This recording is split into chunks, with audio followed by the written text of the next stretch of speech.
I want to introduce you to a woman who pours her heart into shaping the next generation, right here in my own city of George. She is my dear friend, Jonel Kerspuy. Jonel is the coordinator of the Youth Development Section at George Municipality, where she works tirelessly to uplift and empower young people from youth summits to intergenerational programs connecting the elderly with the youth, to holiday programs that teach children leadership and life skills. Jonel's work is about building bridges between generations and giving young people a voice and a future.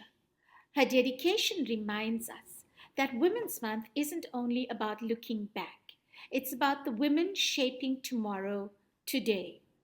It is my honor to welcome, as part of our People of Purpose talk show, Women's Month Goodwill Greeting, my dear friend, Jonel Kerspuy. Hello, Michelle. What a privilege to be with you. I am so honored that we are connected.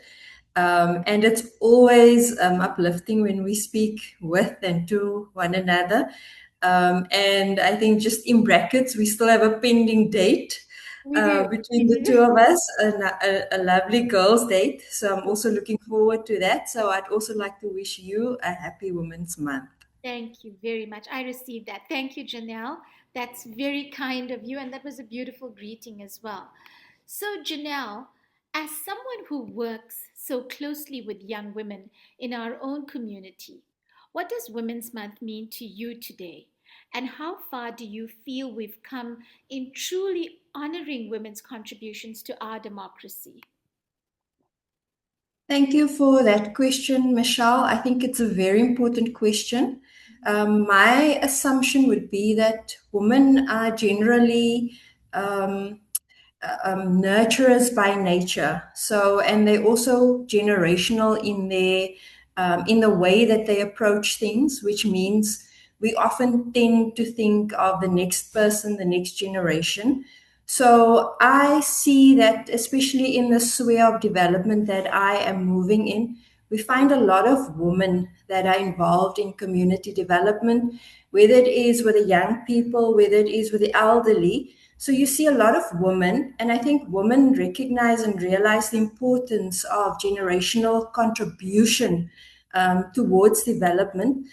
So I think in that light, the contribution of women in terms of our democracy, it is already recognized, but not a lot is always being done because we have women like myself and you that are involved in development at an institutional level. But then you also have your everyday mom, you have your everyday grandma that develops their community in the home. So that is also very important. And yes, I think it's recognized sometimes, but not always. And actually, those are really the bigger contributors towards our institutions of democracy, if I can call it that.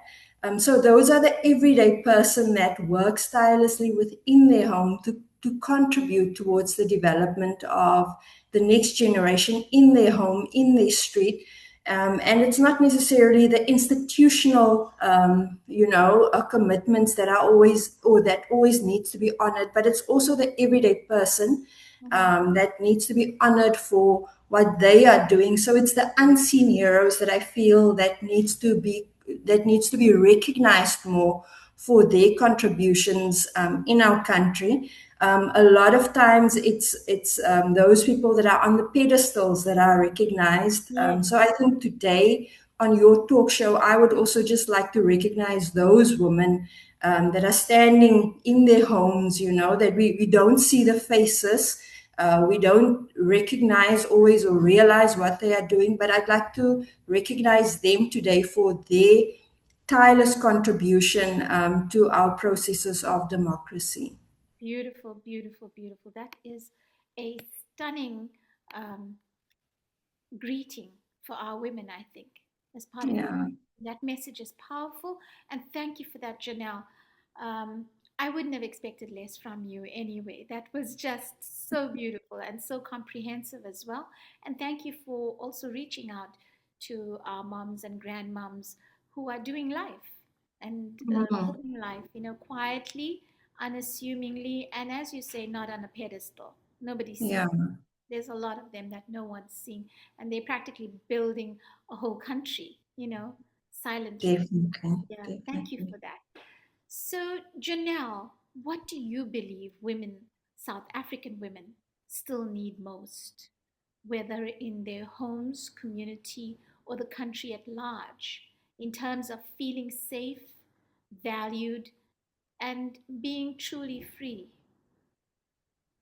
Michelle, from my side, I'd actually like to focus on the word safety or safe, being safe.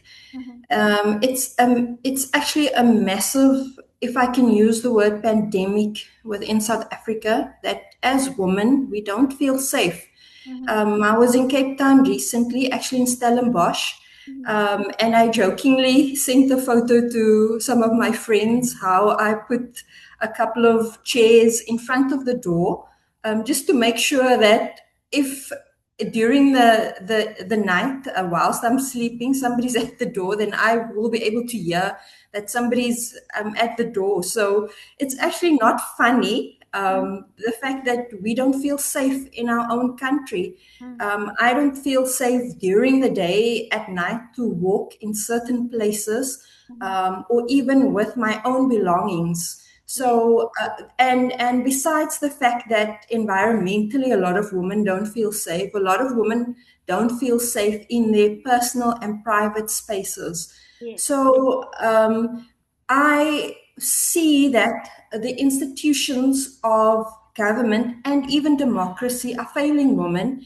in the fact that women and children are not safe in our own country. And that is a massive failure on the part of the powers that be. Because when women feel safe and when their children are safe, they are able to contribute meaningfully even more than what they are already doing. And it is actually very dramatic and it's abnormal that any woman and her children should not feel safe within their own bodies and within their own spaces.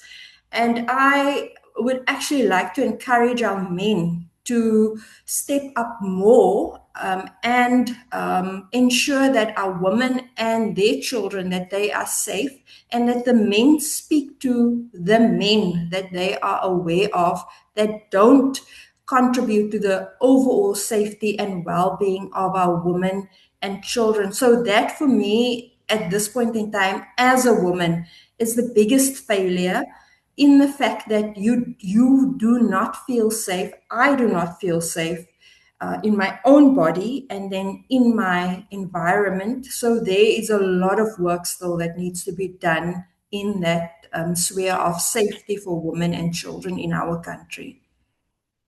thank you, Janelle. Very powerful statement and also very relevant for the times we're living in Yes. today. Excellent, beautiful.